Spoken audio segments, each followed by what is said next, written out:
Hey, Dan Meyer, and today we're going to talk about setting up your home office.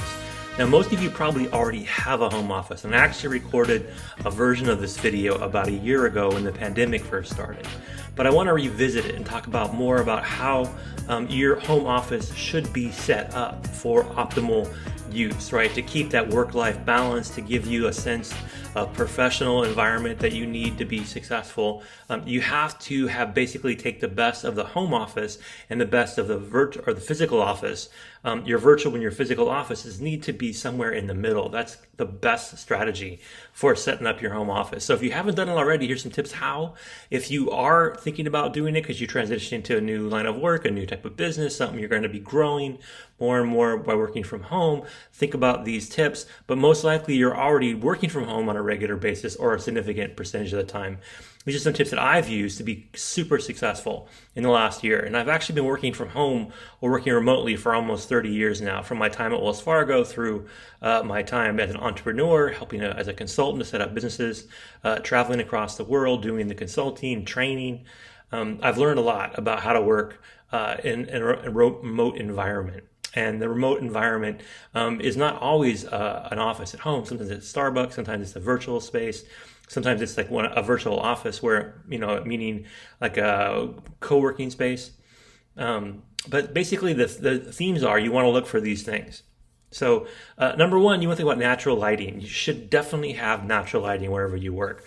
You want to think about how to mitigate noise. Noise is a big challenge for some people. And when we don't pay attention to it, we undervalue it. It really puts our ability to be successful at risk.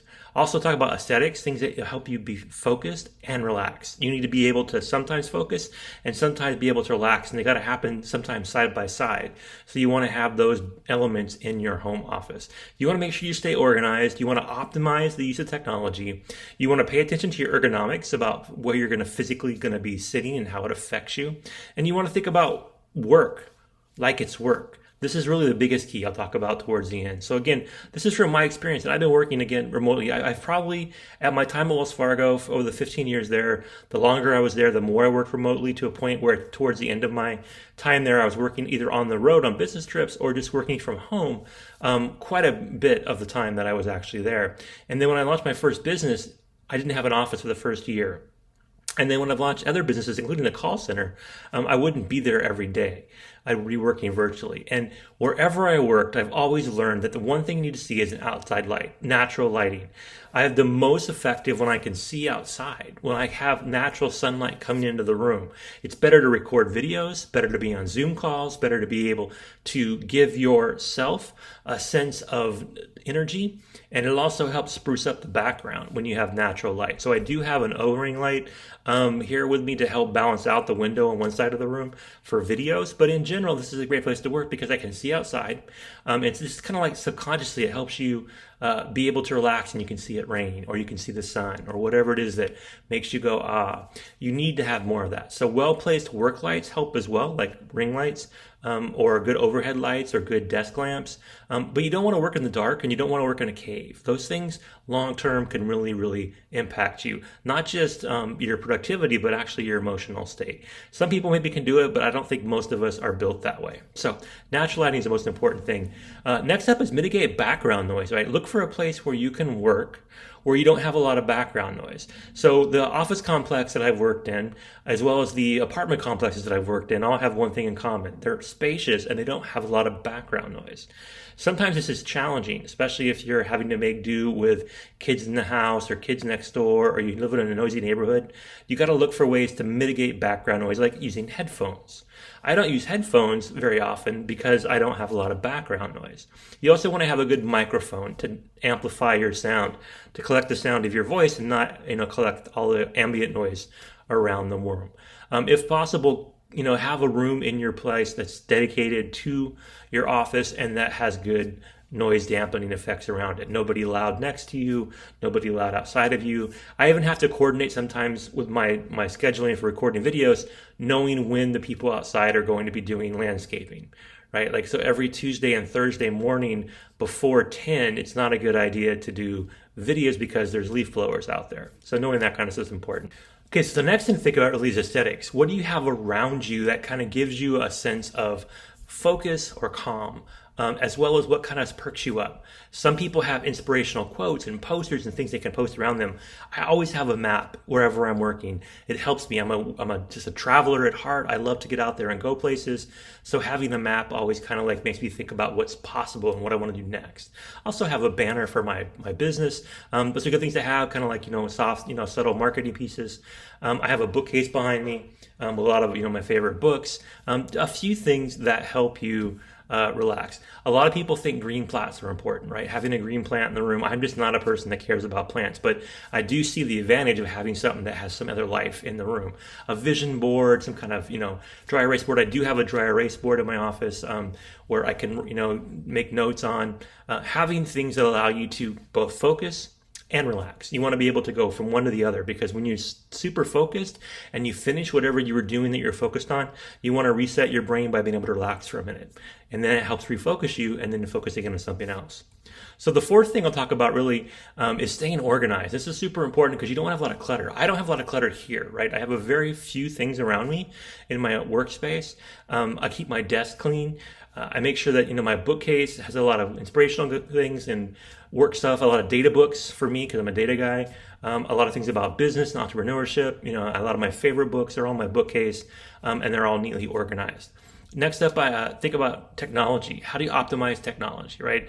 You want to make sure that your live streaming and your video recording are both top notch. So you want to turn off unused devices. You want to turn off things that make sound or could pop up in the middle. When you're recording videos, you want to have things in silent mode.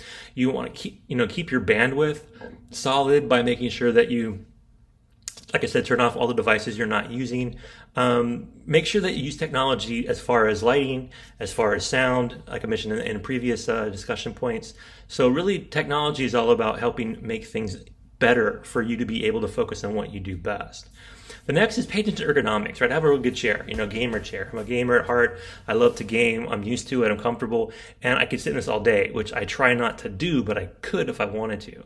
And I also have, my laptop is at a certain height, higher than probably most people would put it on a desk. I have a little riser for it because I want it to be eye contact to the camera, not just recording videos, but when I look at stuff, I don't want to be looking up or looking down at things. And then I want to make sure that my keyboard, especially on my laptop, isn't too high or too low because it can affect my wrist, right? So I learned a lot about this ergonomic stuff at Wells Fargo. A lot of corporations invest a lot in training people to be ergo compliant. And there's reasons why, right? To prevent too much eye strain, too much back strain, too much strain on your wrist. So pay attention to that kind of stuff. That's really the most important thing, I think, is think about what you need to be comfortable, right? So it could be you need better lighting, a better environment, control the sound, but what is it that makes you happy? What is it that makes you focus? For me, it's a couple simple things, right? I like to work in a space where it's well lit, but it's natural lighting. I like to work in a space that's quiet. If I get those two things, I could write, I could blog, I could record videos, I could create PowerPoints, I could develop marketing plans. Almost all my creativity comes generally in the morning and generally when I'm looking outside somewhere or outside somewhere. I do a lot of work by the pool or on the balcony. I like to go out and work a lot in public environments with headphones on when I'm doing things besides recording videos or being on calls. I do a lot of my calls and recording in the afternoon right after lunch. That's kind of my schedule. And, I talk about having a morning routine and evening routine in different videos. And really the thing is you want to make sure that whatever you're doing allows you to be more consistent. That's really the bottom line. You want to have more consistency, you want to have more clarity of message, and you want to build more certainty between you and your audience. That's what you need to do. So you need to focus on what you do best by having a great office environment around you. It allows you to focus. And then if you have other things to distract you or need to get done in your business, you can hire us for all the rest. You can hire a VA to do things like crunching numbers, managing social media, making graphic designs, editing YouTube-ready videos, things like that you delegate to a virtual assistant to allow you to focus on what you do best, which is what I'm doing right now, talking about your business, thinking about how to drive the business forward, being focused on progress. That's really what it's all about. And the best way to keep you focused on a daily basis is to get up and go to work in your home office that's set up to be an office. So that's my tip for today. I hope it helped. I want to thank you for your time. Now go home to your home office and have an awesome day.